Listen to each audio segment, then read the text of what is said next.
Hyvät Inderes TV:n katsojat, tervetuloa tänne keväiseen, mutta lumiseen Keilaniemeen. Meillä on haastattelussa Innofactorin toimitusjohtaja Sami Ensio. Tervetuloa Sami haastatteluun. Kiitoksia paljon.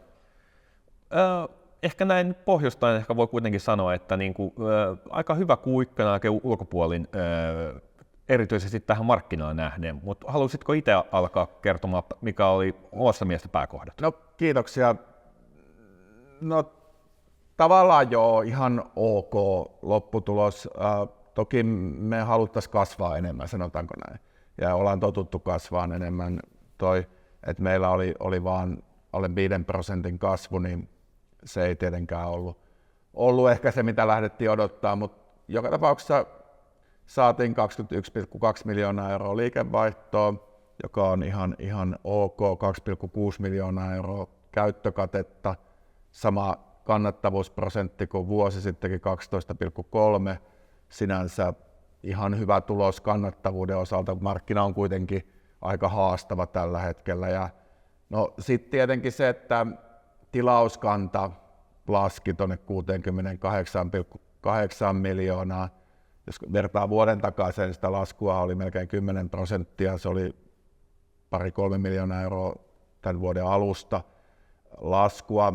Osittain liittyy siitä, että me ollaan muutettu vähän tilauskannan määritelmää ja meillä on tämä puitesopimuskanta, joka osittain menee sinne, mutta joka tapauksessa tietenkin ei tämä uusmyynti tällä hetkellä kauhean helppoa ole, että noiden uusien kauppojen, uusien asiakkaiden kauppojen, ainakin isompien keskihinnat on tosi matalia. Me nyt ollaan tehty se ratkaisu, että meillä ei taida kuitenkaan ainakaan tappiolla myymään, niin on välillä vähän vaikea kilpailla niistä.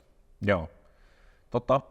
Palataan tuohon tilauskantaan vähän myöhemmin, mutta voisiko tähän aloitteen nyt hyvin kiitos siitä raportoimaan ratkaisualueittain myöskin kehitystä ja monella mittarilla ei pelkästään liikevaihtoa, vaan tulosta, tilauskantaa ja tuotekehitystä. Siellä on hyvin pääsee sisälle yhtiöön, mutta hei, voisitko tai haluaisitko kertoa vähän, että miten isossa kuvassa nämä eri ratkaisualueet meni nyt Q1? Mutta digitaaliset palveluthan meni, jos vuoden takaisin verrataan, niin edelleen varsin hyvin. Siinä oli hyvää kasvua ja hyvää kannattavuutta.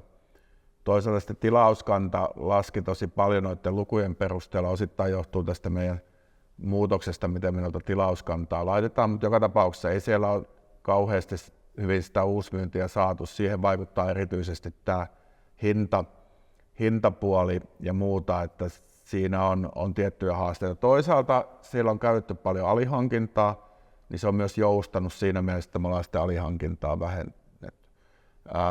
Toinen, niin kuin tämä tiedon asianhallintapuoli sitten taas meni aika hyvin myös, ja siellä on aika vahva tilauskanta ja kannattavuus ja kasvu ja kaikkea muuta, niin ne menee hyvin. Sitten näillä kahdella muulla ratkaisualueella oli sitten vähän haasteita kasvun suhteen erityisesti ja osin kannattavuuden myös. Joo.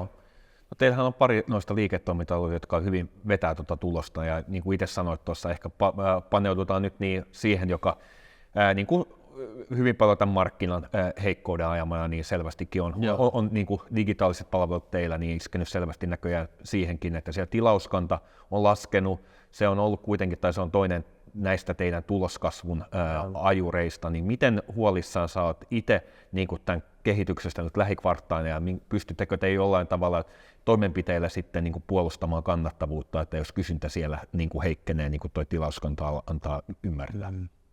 No, kyse on tietenkin siitä, että mikä se markkinatilanne tietyllä tavalla on näissä hankinnoissa, että jos se säilyy niin matalalla se hintataso, että kilpailijat myy niin älyttömän halvalla, niin ei me varmastikaan ainakaan ole suunnitelmissa lähteä tappiolla myymään noita asiakkaille, että sitten niin kuin pitää sopeutua siihen tilanteeseen. Mut meillä on tosiaan sitä alihankintaa siellä, jota on vähennetty jo ja voidaan tarvittaessa vähentää varmaan myös lisää.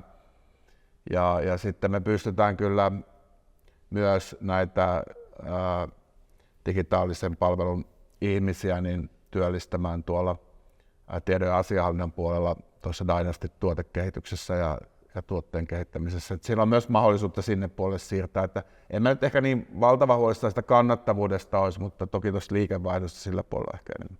Joo. No, seuraavaksi ehkä meinasin kysyä myös tästä kysyntä-tarjonta-tasapainosta, että mitä mieltä itse olet. Tuossahan on vähän eri balansseja mun ymmärtääkseni eri alueilla. Te nyt kerroitte tekevänne myös niin kuin, maantieteellisesti sitten taas myöskin toimenpiteitä, niin haluaisitko avata vähän näitä, että miten itse näet tämän kysyntä-tarjonta-balanssin eri alueilla? No siis Ruotsissa tässä Q2 aikana noin 20% henkilöstöstä vähennetään.